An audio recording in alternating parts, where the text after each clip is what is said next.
Excellent work, Commander. We hope your victory set an example for the rest of our forces. Now we've got strike teams all over the board taking down those damn towers. Actually, we just got word. There's only one tower still left standing. Jack Granger, he's a lifer. Fairly pragmatic, straightforward, militaristic type person who believes in a moral and ethical way of doing things. It's not just enough to win. There's a proper way of doing that. The prediction is another decade of peace. Me, I say it's the calm before the storm. What I found interesting is talking directly to the camera and having to find a generalized personality that I had to relate to.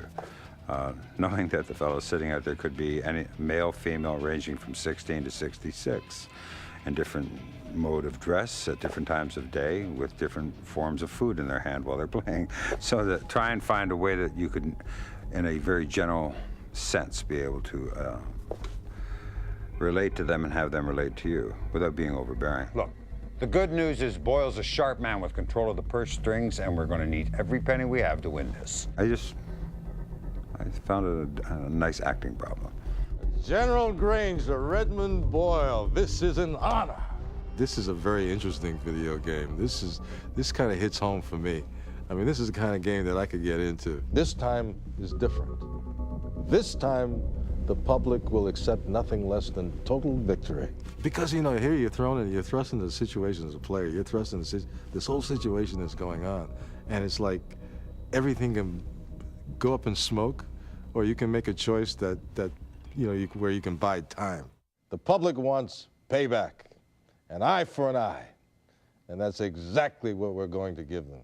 With all due respect, Director, the public has heard these kind of promises in the past. John Powell once said, "The only real mistake is the one from which we learn nothing." My first scene was with Billy D. Williams, you know, acting Director Boyle. And he is, of course, you know, I remember him from the Star Wars series, and I've seen him in some things after Star Wars. And so here he is right in front of me, and I'm a news anchor. And so here I am acting with Billy D. Williams. Unbelievable. Unbelievable. The future, our future, it's now in the hands of this madman.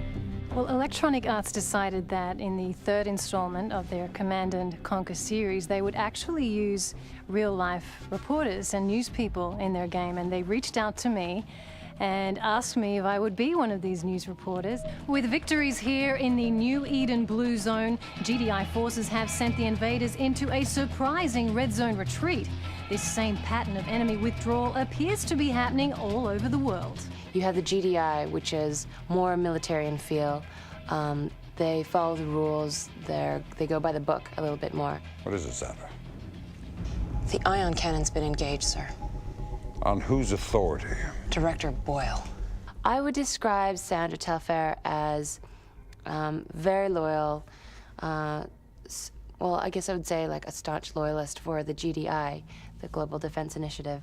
And her being lieutenant, she's really sharp, and she's in intelligence operations, or INOPS. And I think this exposure and this kind of work is really going to help her work her way up and eventually get her own command. Lieutenant. The largest tower, the one closest to completion, is in Italy, where this whole Tiberium mess started over 50 years ago.